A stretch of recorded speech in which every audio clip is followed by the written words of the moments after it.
ಮಂಗಳೂರಿನಲ್ಲಿ ವ್ಯಾಸಂಗ ಮಾಡ್ತಾ ಇದ್ದಂಥ ಹಿಂದೂ ಯುವತಿಯನ್ನು ಮುಸ್ಲಿಂ ಯುವಕ ಅಂದರೆ ಕೇರಳ ಮೂಲದ ಮುಸ್ಲಿಂ ಯುವಕ ಅಪಹರಿಸಿಕೊಂಡು ಹೋಗಿರುವಂಥದ್ದು. ಈ ಬಗ್ಗೆ ಪೋಷಕರು ಮಂಗಳೂರಿನ ಸುರತ್ಕಲ್ ಠಾಣೆಯಲ್ಲಿ ದೂರನ್ನು ನೀಡಿರುವಂಥದ್ದು. ಅಂದರೆ ಮಗಳಿಗೆ ಈ ರೀತಿಯಾಗಿ ಅಂದರೆ ಪ್ರಚೋದನೆ ನೀಡಿ ಅವಳನ್ನು ಕರೆದುಕೊಂಡು ಹೋಗಿದ್ದಾನೆ ಅಥವಾ ಅಪಹರಿಸಿದ್ದಾನೆ ಅನ್ನುವಂಥ ದೂರನ್ನು ಸುರತ್ಕಲ್ ಪೊಲೀಸ್ ಠಾಣೆಯಲ್ಲಿ ಪೋಷಕರು ನೀಡಿದ್ದಾರೆ. ನಮ್ಮ ಜೊತೆ ಪೋಷಕರಿದ್ದಾರೆ, ಅವ್ರ ಜೊತೆ ಮಾತಾಡಿಸ್ತಾ ಹೋಗ್ತೀನಿ. ನಿಮಗೆ ಮಗಳನ್ನು ಈ ರೀತಿಯಾಗಿ ಅಪಹರಿಸಿ ಹೋಗಿಕೊಂಡು ಹೋಗಿದ್ದೇನೆ ಅಂತ ಯಾವಾಗ ಗೊತ್ತಾಯಿತು? ನಮಗೆ ವಾಟ್ಸಪ್ನಲ್ಲಿ ನೋಡಿ ಗೊತ್ತಾದದ್ದು, ವಾಟ್ಸಪ್ನಲ್ಲಿ ಬಂದಿತ್ತು, ಆವಾಗ ಗೊತ್ತಾದದ್ದು. ಮತ್ತೆ ಕೇರಳದ ವಯನಾಡ್ ಠಾಣೆಗೆ ಹೋದ್ರ, ಅಲ್ಲಿ ಏನೆಲ್ಲ ಆಯಿತು? ನಾವು ಅವಳನ್ನು ಇಲ್ಲಿ ಸುರತ್ಕಲ್ಲಿಗೆ ಹುಡುಕಿಕೊಂಡು ಬಂದೆವು. ಆವಾಗ ಅವಳು ಇಲ್ಲಿ ಇರಲಿಲ್ಲ, ಅವಳು ಹೋಗಿದ್ದಾಳೆ ಅಂತ ಗೊತ್ತಾಯಿತು ಅಲ್ಲಿಂದ. ಮತ್ತು ನಾವು ಸುರತ್ಕಲ್ ಪೊಲೀಸ್ ಸ್ಟೇಷನಲ್ಲಿ ಹೋಗಿ ಕಂಪ್ಲೇಂಟ್ ಕೊಟ್ಟೆವು, ಮಗಳು ಕಾಣೆಯಾಗಿದ್ದಾಳೆ ಮಿಸ್ಸಿಂಗ್ ಅಂತ. ಮತ್ತು ಅವರು ನಮ್ಮೊಟ್ಟಿಗೆ ನಾವು ಕೂಡ ಹೋದೆವು ವಯನಾಡಿಗೆ ಹೋಗಿ ಅವರು ಪೊಲೀಸಿನವರಲ್ಲಿ ಹುಡುಕಿದ್ರು ಅವರನ್ನು. ನಮಗೆ ನೋಡಲಿಕ್ಕೆ ಮಾತ್ರ ಸರಿಯಾಗಿ ಅಲ್ಲಿ ಕೇರಳದ ಪೊಲೀಸರು ಬಿಡಲಿಲ್ಲ. ಅಲ್ಲಿ ನಮಗೆ 5 ನಿಮಿಷ ಟೈಮ್ ಹೇಳಿದ್ರು ಅವರು. ಫಸ್ಟಿಗೆ 5 ನಿಮಿಷ ಟೈಮ್ ಕೊಡ್ತೇನೆ, ಅದರಲ್ಲಿ ಮಾತಾಡಬೇಕು, ಮಗಳೊಂದಿಗೆ ಗಲಾಟೆ ಮಾಡಬಾರ್ದು. ಗಲಾಟೆ ಅಂದರೆ ಹಾಗೆಲ್ಲ ಗಟ್ಟಿಯಾಗಿ ಮಾತಾಡಬಾರ್ದು, ಅವಳೊಟ್ಟಿಗೆ ಜಾಸ್ತಿ ಟೈಮ್ ಇಲ್ಲ ನಿಮಗೆ, 5 ಮಿನಿಟಲ್ಲಿ ಅಳಬಾರ್ದು ಅವಳು ಎದುರು ಅಂತ. ಮತ್ತು ಕೇರಳದ ಠಾಣೆಯಲ್ಲ, ಕೇರಳದ ಠಾಣೆಯಲ್ಲಿ. ಮತ್ತು ಅವಳನ್ನು ಹಗ್ ಮಾಡಲಿಕ್ಕೆ ಬರುವಾಗ ಅವರು ಹೇಳಿದರು ಇಲ್ಲಿ ಅದಿಲ್ಲ, ಟಚ್ ಇಲ್ಲ. ಅಲ್ಲಿ ಏನಾದರೂ ನಿಮ್ಮ ಮಗಳು ನಿಮ್ಮ ಹತ್ರ ಮಾತಾಡಿದ್ರಾ? ಏನು ಹೇಳಿದರು? ಅವಳು ನನಗೆ ಹಾಗೇನಿಲ್ಲಮ್ಮ, ನಾನು ಬರ್ತೇನೆ ಅಂತ ಹೇಳಿದಳು ಅವಳು. ಅವಳು ಲೆಟರ್ ಬರೆದು ಕೊಟ್ಟಲ್ಲ ನಮ್ಮೊಟ್ಟಿಗೆ ಬರ್ತೇನೆ ಅಂತ. ಮತ್ತು ಅವರು ಹೇಳಿದರು ಅವನಲ್ಲಿ ಕೂಡ ಮಾತಾಡಬೇಕು, ನೀವು ಹೊರಗೆ ನಿಲ್ಲಿ ಅಂತ. ಅವನಲ್ಲಿ ಮಾತಾಡಿದ ನಂತರ ಮತ್ತೆ ಚೇಂಜ್ ಆಯಿತು. ಮತ್ತೆ ಹೇಳಿದಳು ನಾನು ನಾಳೆ ಬರ್ತೇನೆಮ್ಮ, ನೀವು ಹೋಗಿಲ್ಲಿಂದ ಅಂತ. ಮಂಗಳೂರಿನಲ್ಲಿ ಅಂತ ಕಲಿತಿದ್ಲ ಹೇಗೆ? ಮಂಗಳೂರಿನಲ್ಲಿ ಕಲಿತು ಬ್ಯಾಂಗ್ಳೂರಿನಲ್ಲಿ 1.1ನಲ್ಲಿ ಕೆಲಸ ಮಾಡ್ತಿದ್ದಳು. ಅಲ್ಲಿಂದ ಇಲ್ಲಿಗೆ ಅವರು ಹಳೆಯ PGಗೆ ಬಂದದ್ದು. ನಮಗೆ ಗೊತ್ತಿರಲಿಲ್ಲ PGಗೆ ಬಂದಿದ್ದಾಳೆ ಅಂತ. PGಯಿಂದ ಆತ ಕರ್ಕೊಂಡು PGಯಿಂದ ಕರ್ಕೊಂಡು ಹೋದದ್ದು, ಒಟ್ಟಿಗೆ ಫ್ರೆಂಡ್ಸಿನ ಹತ್ತಿರದಿಂದ. ಯುವಕ ಯಾರಂತ ಗೊತ್ತಿದೆಯಾ? ನಿಮ್ಮ ಊರಿನವನ ಏನು? ವಯನಾಡಿನವನು, ನಮಗೆ ಗೊತ್ತಿಲ್ಲ, ನಾವು ಮೊನ್ನೆಯೇ ನೋಡಿದ್ದವನನ್ನು ಫಸ್ಟ್. ಈ ಹಿಂದೆ ಮಗಳು ಅಂದರೆ ರಜೆಯಲ್ಲೆಲ್ಲ ನಿಮ್ಮ ಮನೆಗೆ ಬರ್ತಿದ್ದಾಗ ಯಾವ ರೀತಿ ಇತ್ತು? ಅಂದರೆ ಮಗಳು ಚೆನ್ನಾಗಿ ಮಾತಾಡ್ತಿದ್ಲ, ಲವ್ ಏನಾದರೂ ಇದೆ ಅಂತ ಹೇಳ್ಕೊಂಡಿದ್ಲ ಹೇಗೆ? ಇಲ್ಲ, ಏನಿಲ್ಲ, ಹೇಳ್ಕೊಂಡಿರಲಿಲ್ಲ ಹಾಗೇನು. ನೀವು ನೋಡಿದ ಹುಡುಗನನ್ನೇ ಮದುವೆ ಆಗ್ತಾನೆ ಅಂತೆಲ್ಲ ಹೇಳ್ತಿದ್ದಳು. ಇದರಲ್ಲಿ ಏನೋ ಮುಸ್ಲಿಮರ ಷಡ್ಯಂತ್ರ ಇದೆ. ನಮಗೆ ನಮ್ಮ ಮಗಳು ವಾಪಸ್ ಬೇಕು, ತಿರುಗಿ ಬರಬೇಕು ಅವಳು ನಮ್ಮ ಮನೆಗೆ. ಸುರತ್ಕಲ್ ಠಾಣೆಯಲ್ಲಿ ದೂರು ನೀಡಿದ್ರಿ, ಏನಂತ ಒತ್ತಾಯ ಮಾಡ್ತಿದ್ರಿ? ನಮಗೆ ನಮ್ಮ ನ್ಯಾಯ ಕೊಡಿ ಅಂತ ನಾವು ಕೇಳಲಿಕ್ಕೆ ಬಂದದ್ದು. ಇನ್ನು ನಮ್ಮ ಮಗಳನ್ನು ನಮಗೆ ತಿರುಗಿ ತಂದು ಕೊಡಿ ಅಂತ. ಅದು STP ಅವರ ಕೈ ಉಂಟು, ಅವ್ರ ಕೈ ಉಂಟು, STP ಅವರ ಕೈ ಉಂಟು. ಅದನ್ನುವಂಥದ್ದು ಈಚೆ ಶಬ್ದ ಕೆಲಸ ಮಾಡುವವರು STP ಅವರು ಗೊತ್ತಾಗಿದೆ ನಮಗೆ. ಅವರ ಕೈ ಉಂಟು ಅಲ್ಲಿ, ಅವರ ಕಾರಣ ಅವರೇ. ಅದರ ಈಗ ಒಂದು ವೇಳೆ ಅವಳು ಆತನ ಜೊತೆ ಹೋಗ್ತೇನೆ ಅಂತ ಹೇಳಿದರೆ ನೀವು ಏನು ಹೇಳ್ತೀರಿ? ಯಾವ ರೀತಿಯಾಗಿ ಆಕೆಯನ್ನು ಮನವೊಲಿಸ್ತೀರಿ ಅಂತ? ಇಲ್ಲ, ಹಾಗೆ ಅವಳು ಹೋಗೋಲ್ಲ. ಅವಳು ಈಗ ಏನೋ ಒಂದು ಪೋಸ್ಟ್ ಮಾಡಿ ಅಲ್ಲಿ ಇರುವುದು. ಅವಳಿಗೆ ಬರಲಿಕ್ಕೆ ಆಸೆ ಉಂಟು. ಹೇಳಿದೆ ನಾನು 50 ಮೇಲೆ ನಾಳೆ ಬರ್ತೇನೆ ಅಂತ ಹೇಳಿದ್ದೇನೆ. ಅವಳು ಹೇಳಿದಾಳೆ. ನೀವು ಸಹ ಮೊನ್ನೆ ವಯನಾಡ್ ಠಾಣೆಗೆ ಹೋಗಿದ್ರೆ, ಅಲ್ಲಿ ನಿಮ್ಮ ಹತ್ರ ಏನೆಲ್ಲ ಮಾತಾಡಿದ್ಲು ಅಂತ? ಅಲ್ಲ, ಎಲ್ಲ ಮಾತಾಡಿದ್ದೆ, ಎಲ್ಲ ಮಾತಾಡಿ ಅವಳು ಅರ್ಥ ಇದೆ. ಅವಳು ಹೇಳಿದಾಗಿದೆ ನಾನು ಮದುವೆ ಮಾಡಿಕೊಡು ಅಂತ. ನೀವು ಮತ್ತೆ ನೋಡು ಅಂತ ಹೇಳಿದ್ದೇನೆ. ನೀವು ಬಾ, ಫಸ್ಟ್ ಮನೆಗೆ ಬಾ, ನಾವು ಮಾತಾಡುವ. ಮದುವೆ ನೀವು ಹೋಗಿ, ನಾಳೆ ನಾನು ಬರ್ತೇನೆ. ಅದರಲ್ಲಿ ಫಸ್ಟಲ್ಲಿ ಬರ್ತೇನೆ, ಲೆಟ್ರಲ್ಲಿ ಬರೆದಾಯಿತು. ಜೊತೆ ಬರ್ತೇನೆ ನಮ್ಮ ಹೆಸರಿನಲ್ಲಿ ನಾನು ಬರ್ತೇನೆ, ಮನೆಗೆ ಹೋಗ್ತೇನೆ ಹೇಳಿ ಲೆಟ್ರಲ್ಲೇ ಬರೆದಾಯಿತು. ಬರೆದಾಯ್ತು, ನಮ್ಮ ಪೊಲೀಸವ್ರಿಗೆ ಹಾಕಿದರು. ಮತ್ತು ಅವನು ಕರೆಸಿದ್ರೆ ಅವರು ಮಾತಾಡುವಾಗ ಅವಳು ಚೇಂಜ್ ಆಯಿತು. ಏನೋ ಅದಕ್ಕೆ ಮೊದಲೇ ಬ್ರೈನ್ ವಾಶ್ ಮಾಡಿರ್ಬೋದು. ಬ್ರೈನ್ ವಾಶ್ ಮಾಡಿಕೊಂಡು ಅವಳನ್ನು ಕರ್ಕೊಂಡು ಹೋಗಿದ್ದು ಅಂತ ಹಾಗೆ ಆಗಿರ್ಬೋದು. ಇಲ್ಲಾಂದರೆ 5 ನಿಮಿಷದಲ್ಲಿ ಅಷ್ಟು ಚೇಂಜ್ ಆಗಲಿಕ್ಕಿಲ್ಲ. ಅಷ್ಟು ಇಲ್ಲಿ ಕಲಿತಿರುವಾಗ ಯಾವ ರೀತಿಯಾಗಿದ್ಲು? ಅಂದರೆ ನಿಮ್ಮ ಮನೆಗೆ ಬಂದಾಗ ಏನಾದರೂ ಲವ್ ಏನಾದರೂ ಹೇಳಿಕೊಂಡಿದ್ಲ? ಇಲ್ಲ, ಅಂಥ ವಿಷಯವೇ ಇಲ್ಲ. ಮದುವೆ ವಿಷಯ ಏನಿಲ್ಲ. ಮದುವೆ ವಿಷಯ ಹೇಳುವಾಗ ಇದು ಮಾಡಬೇಡಿ, ನೀವು ನೋಡಿದವ್ರನ್ನ ಮದುವೆ ಮಾಡ್ತೇನೆ ಅಂತ ಅವಳು ಹೇಳಿದಲ್ಲ. ಅವಳಿಗಂತ ಏನೂ ಇಲ್ಲ. ಈಗ ನೀವು ಸುರತ್ಕಲ್ ಠಾಣೆಯಲ್ಲಿ ದೂರು ನೀಡಿದರೆ ಏನಂತ ಒತ್ತಾಯ ಮಾಡಿದರೆ? ಅಲ್ಲ, ಇಲ್ಲಿ ನಾವು ಫಸ್ಟ್ ಕೇಸ್ ಕೊಟ್ಟು ನಮಗೆ ಗೊತ್ತಿಲ್ಲ, ಮಿಕ್ಸಿಂಗ್ ಕೇಸ್ ಅಂತ ಕೊಟ್ಟಿದ್ದು ನಮಗೆ ಗೊತ್ತಿಲ್ಲ. ಈಗ ಆಗಿದೆ ನಮಗೆ ಗೊತ್ತಿಲ್ಲ. ಆಯಿತು, ಮಿಕ್ಸಿಂಗ್ ಕೇಸ್ ಅಂತ ಆಗಿದೆ. ಮಿಕ್ಸಿಂಗ್ ಕೇಸ್ ಇಲ್ಲಿ ತರಿಸೋಗೋದಿಲ್ಲ, ಇಲ್ಲಿ ತರಿಸಲಿಲ್ಲ. ಅವರು ತರಿಸಬೇಕು ಅವರಿಗೆ. ಸಾಯಂಕಾಲ ಹೋಗ್ತೇನೆ ಇವತ್ತು ಸ್ಟೇಷನಿಗೆ. ಅಲ್ಲಿ ಏನು ಹೇಳ್ತಾರೆ ನೋಡು. ಅಲ್ಲಿ ಈಗ ಅವಳು PGಯಲ್ಲಿದ್ಲು, ಆ ಬಳಿಕ ಕೆಲಸಕ್ಕೆ ಮತ್ತೆ ಬೆಂಗಳೂರಲ್ಲಿದ್ಲು. ಮತ್ತೆ PGಗೆ ಬಂದದ್ದು ಯಾವಾಗ? ಅದರ ಮಾಹಿತಿ ಏನಾದರೂ ನಿಮಗೆ? ಅದರ ಮಾಹಿತಿ ಸಿಗಲಿಲ್ಲ. ಇಲ್ಲಿಂದ ಮತ್ತೆ ಗೊತ್ತಾಗಿದ್ದು ಅವರು 1 ವಾರ ಇಲ್ಲಿಗೆ ಬಂದಿದ್ದಾಳೆ ಅಂತ ಗೊತ್ತಾಗಿದ್ದು. 1 ವಾರ ನಂಬು PG ಅವರ ಹತ್ರ ಬಗ್ಗೆ ಏನಾದರೂ ಕೇಳಿದ್ರು? ಇಲ್ಲ, ಅಂಥ ವಿಷಯ ಕೇಳಿಲ್ಲ. ಅಂದರೆ CCTV ಕ್ಯಾಮರಾದಲ್ಲಿ ಆಕೆ ಆತನ ಜೊತೆ ಹೋಗುವಂಥದ್ದು ಸೆರೆ ಇದೆಯಾ? ಅಲ್ಲ, ಈಗ ಗೊತ್ತಾದ್ರೆ ಗ್ರೂಪಲ್ಲಿ ಬಂತಲ್ಲ, ಈ ಗ್ರೂಪಲ್ಲಿ ಬಂದಾಗ ಗೊತ್ತಾಯಿದೆ ಅವಳಿಗೆ ಇದೆಲ್ಲ ಇದಾಗಿದೆ ಅಲ್ಲಿ. ಆ ಟೈಮಲ್ಲಿ ಅವಳು ಅಲ್ಲಿಂದ ರೂಮ್ ಖಾಲಿ ಮಾಡಿದ್ದು ಪಿಜಿಯಿಂದ. ಕೇರಳದ ಠಾಣೆಗೆ ನಾ ದೂರು ನೀಡಿದ್ರಾ? ಇಲ್ಲ ಏನು ಕೊಡಲಿಲ್ಲ, ಕೇರಳದಲ್ಲಿ ಏನು ಕೊಡಲಿಲ್ಲ. ಅಲ್ಲಿ ನಮಗೆ ನ್ಯಾಯ ಸಿಕ್ಕಲಿಕ್ಕಿಲ್ಲ.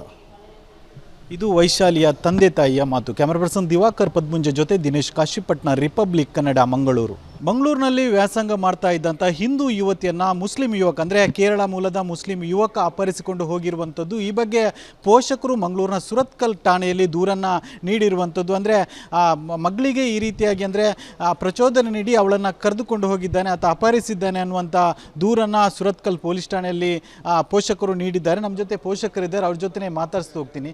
ನಿಮಗೆ ಮಗಳನ್ನು ಈ ರೀತಿಯಾಗಿ ಅಪಹರಿಸಿ ಕೊಂಡು ಹೋಗಿದ್ದೇನೆ ಅಂತ ಯಾವಾಗ ಗೊತ್ತಾಯಿತು? ನಮಗೆ ವಾಟ್ಸಪ್ನಲ್ಲಿ ನೋಡಿ ಗೊತ್ತಾದದ್ದು, ವಾಟ್ಸಪ್ನಲ್ಲಿ ಬಂದಿತ್ತು, ಆವಾಗ ಗೊತ್ತಾದದ್ದು. ಮತ್ತೆ ಕೇರಳದ ವಯನಾಡ್ ಠಾಣೆಗೆ ಹೋದ್ರ, ಅಲ್ಲಿ ಏನೆಲ್ಲ ಆಯಿತು? ನಾವು ಅವಳನ್ನು ಇಲ್ಲಿ ಸುರತ್ಕಲ್ಲಿಗೆ ಹುಡುಕಿಕೊಂಡು ಬಂದೆವು. ಆವಾಗ ಅವಳು ಇಲ್ಲಿ ಇರಲಿಲ್ಲ, ಅವಳು ಹೋಗಿದ್ದಾಳೆ ಅಂತ ಗೊತ್ತಾಯಿತು ಅಲ್ಲಿಂದ. ಮತ್ತು ನಾವು ಸುರತ್ಕಲ್ ಪೊಲೀಸ್ ಸ್ಟೇಷನಲ್ಲಿ ಹೋಗಿ ಕಂಪ್ಲೇಂಟ್ ಕೊಟ್ಟೆವು, ಮಗಳು ಕಾಣೆಯಾಗಿದ್ದಾಳೆ, ಮಿಸ್ಸಿಂಗ್ ಅಂತ. ಮತ್ತು ಅವರು ನಮ್ಮೊಟ್ಟಿಗೆ ನಾವು ಕೂಡ ಹೋದೆವು ವಯನಾಡಿಗೆ. ಹೋಗಿ ಅವರು ಪೊಲೀಸಿನವರಲ್ಲಿ ಹುಡುಕಿದ್ರು ಅವರನ್ನು. ನಮಗೆ ನೋಡಲಿಕ್ಕೆ ಮಾತ್ರ ಸರಿಯಾಗಿ ಅಲ್ಲಿ ಕೇರಳದ ಪೊಲೀಸರು ಬಿಡಲಿಲ್ಲ. ಅಲ್ಲಿ ನಮಗೆ 5 ನಿಮಿಷ ಟೈಮ್ ಹೇಳಿದ್ರು ಅವರು. ಫಸ್ಟಿಗೆ 5 ನಿಮಿಷ ಟೈಮ್ ಕೊಡ್ತೇನೆ, ಅದರಲ್ಲಿ ಮಾತಾಡಬೇಕು, ಮಗಳೊಂದಿಗೆ ಗಲಾಟೆ ಮಾಡಬಾರ್ದು. ಗಲಾಟೆ ಅಂದರೆ ಹಾಗೆಲ್ಲ ಗಟ್ಟಿಯಾಗಿ ಮಾತಾಡಬಾರ್ದು, ಅವಳಿಗೆ ಜಾಸ್ತಿ ಟೈಮ್ ಇಲ್ಲ ನಿಮಗೆ, 5 ಮಿನಿಟಲ್ಲಿ ಅಳಬಾರ್ದು ಅವಳು ಎದುರು ಅಂತ. ಮತ್ತು ಕೇರಳದ ಠಾಣೆಯಲ್ಲ, ಕೇರಳದ ಠಾಣೆಯಲ್ಲಿ. ಮತ್ತು ಅವಳನ್ನು ಹಗ್ ಮಾಡಲಿಕ್ಕೆ ಬರುವಾಗ ಅವರು ಹೇಳಿದರು, ಇಲ್ಲಿ ಅದಿಲ್ಲ, ಟಚ್ ಇಲ್ಲ ಅಂದು. ಅಲ್ಲಿ ಏನಾದರೂ ನಿಮ್ಮ ಮಗಳು ನಿಮ್ಮ ಹತ್ರ ಮಾತಾಡಿದ್ರಾ? ಏನು ಹೇಳಿದರು? ಅವಳು ನನಗೆ ಹಾಗೇನಿಲ್ಲಮ್ಮ, ನಾನು ಬರ್ತೇನೆ ಅಂತ ಹೇಳಿದಳು ಅವಳು. ಅವಳು ಲೆಟರ್ ಬರೆದು ಕೊಟ್ಟಲ್ಲ ನಮ್ಮೊಟ್ಟಿಗೆ ಬರ್ತೇನೆ ಅಂತ. ಮತ್ತು ಅವರು ಹೇಳಿದರು, ಅವನಲ್ಲಿ ಕೂಡ ಮಾತಾಡಬೇಕು, ನೀವು ಹೊರಗೆ ನಿಲ್ಲಿ ಅಂತ. ಅವನಲ್ಲಿ ಮಾತಾಡಿದ ನಂತರ ಮತ್ತೆ ಚೇಂಜ್ ಆಯಿತು. ಮತ್ತೆ ಹೇಳಿದಳು, ನಾನು ನಾಳೆ ಬರ್ತೇನೆಮ್ಮ, ನೀವು ಹೋಗಿ ಇಲ್ಲಿಂದ ಅಂತ. ಮಂಗಳೂರಿನಲ್ಲಿ ಅಂತ ಕಲಿತಿದ್ಲ ಹೇಗೆ? ಮಂಗಳೂರಿನಲ್ಲಿ ಕಲಿತು ಬ್ಯಾಂಗ್ಳೂರಲ್ಲಿ 1.1ನಲ್ಲಿ ಕೆಲಸ ಮಾಡ್ತಿದ್ದಳು. ಅಲ್ಲಿಂದ ಇಲ್ಲಿಗೆ ಅವರು ಹಳೆಯ PGಗೆ ಬಂದದ್ದು. ನಮಗೆ ಗೊತ್ತಿರಲಿಲ್ಲ PGಗೆ ಬಂದಿದ್ದಾಳೆ ಅಂತ. PGಯಿಂದ ಆತ ಕರ್ಕೊಂಡು? PGಯಿಂದ ಕರ್ಕೊಂಡು ಹೋದದ್ದು, ಒಟ್ಟಿಗೆ ಫ್ರೆಂಡ್ಸಿನ ಹತ್ತಿರದಿಂದ. ಯುವಕ ಯಾರಂತ ಗೊತ್ತಿದೆಯಾ? ನಿಮ್ಮ ಊರಿನವನ ಏನು? ವಯನಾಡಿನವನು. ನಮಗೆ ಗೊತ್ತಿಲ್ಲ, ನಾವು ಮೊನ್ನೆಯೇ ನೋಡಿದ್ದವನನ್ನು ಫಸ್ಟು. ಈ ಹಿಂದೆ ಮಗಳು ಅಂದರೆ ರಜೆಯಲ್ಲೆಲ್ಲ ನಿಮ್ಮ ಮನೆಗೆ ಬರ್ತಿದ್ದಾಗ ಯಾವ ರೀತಿ ಇತ್ತು? ಅಂದರೆ ಮಗಳು ಚೆನ್ನಾಗಿ ಮಾತಾಡ್ತಿದ್ಲ, ಲವ್ ಏನಾದರೂ ಇದೆ ಅಂತ ಹೇಳ್ಕೊಂಡಿದ್ಲ ಹೇಗೆ? ಇಲ್ಲ, ಏನಿಲ್ಲ, ಹೇಳ್ಕೊಂಡಿರಲಿಲ್ಲ ಹಾಗೇನು. ನೀವು ನೋಡಿದ ಹುಡುಗನನ್ನೇ ಮದುವೆ ಆಗ್ತಾನೆ ಅಂತೆಲ್ಲ ಹೇಳ್ತಿದ್ದಳು. ಇದರಲ್ಲಿ ಏನೋ ಮುಸ್ಲಿಮರ ಷಡ್ಯಂತ್ರ ಇದೆ.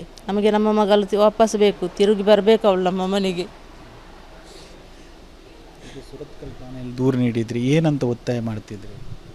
ನಮಗೆ ನಮ್ಮ ನ್ಯಾಯ ಕೊಡಿ ಅಂತ ನಾವು ಕೇಳಲಿಕ್ಕೆ ಬಂದದ್ದು. ಇನ್ನು ನಮ್ಮ ಮಗಳನ್ನು ನಮಗೆ ತಿರುಗಿ ತಂದು ಕೊಡಿ ಅಂತ. ಅದು STP ಅವರ ಕೈ ಉಂಟು, ಅವ್ರ ಕೈ ಉಂಟು, STP ಅವರ ಕೈ ಉಂಟು. ಅದನ್ನುವಂಥದ್ದು ಈಚೆ ಶಬ್ದ ಕೆಲಸ ಮಾಡುವವರು STP ಅವರು ಗೊತ್ತಾಗಿದೆ ನಮಗೆ. ಅವರ ಕೈ ಉಂಟು ಅಲ್ಲಿ, ಅವರ ಕಾರಣ ಅವರೇ.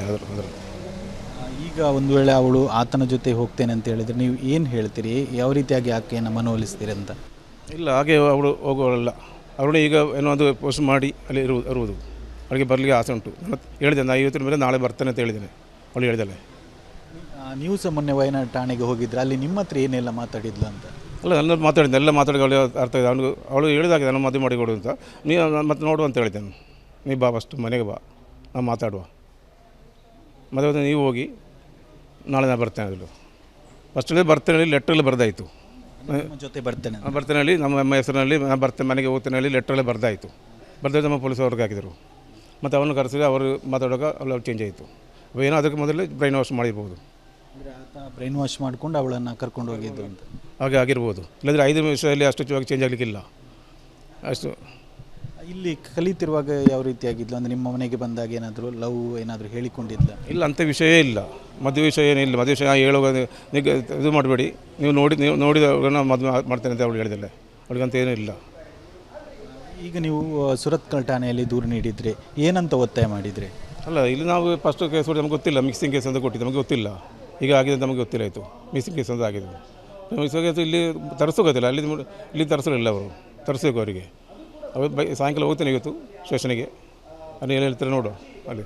ಈಗ ಅವಳು ಪಿ ಜಿಯಲ್ಲಿ ಇದ್ಲು, ಆ ಬಳಿಕ ಕೆಲಸಕ್ಕೆ ಮತ್ತೆ ಬೆಂಗಳೂರಲ್ಲಿದ್ಲು, ಮತ್ತೆ ಪಿ ಜಿಗೆ ಬಂದದ್ದು ಯಾವಾಗ? ಅದರ ಮಾಹಿತಿ ಏನಾದರೂ ನಿಮಗೆ? ಇಲ್ಲ, ಅದರ ಮಾಹಿತಿ ಸಿಗಲಿಲ್ಲ. ಇಲ್ಲಿಂದ ಮತ್ತೆ ಗೊತ್ತಾಗಿದ್ದು ಅವರು 1 ವಾರ ಇಲ್ಲಿಗೆ ಬಂದಿದ್ದಾಳೆ ಅಂತ ಗೊತ್ತಾಗಿದ್ದು 1 ವಾರ ಮುಂಬು. ಪಿ ಜಿ ಅವ್ರ ಹತ್ರ ಬಗ್ಗೆ ಏನಾದರೂ ಕೇಳಿ?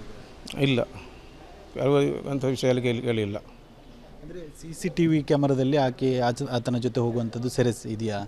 ಅಲ್ಲ, ಈಗ ಗೊತ್ತಾದರೆ ಗ್ರೂಪೆಲ್ಲ ಬಂತಲ್ಲ, ಈ ಗ್ರೂಪಲ್ಲಿ ಬಂದಾಗ ಗೊತ್ತಾಯಿತು ಅವಳಿಗೆ ಇದೆಲ್ಲ ಇದಾಗಿದೆ ಅಲ್ಲಿ.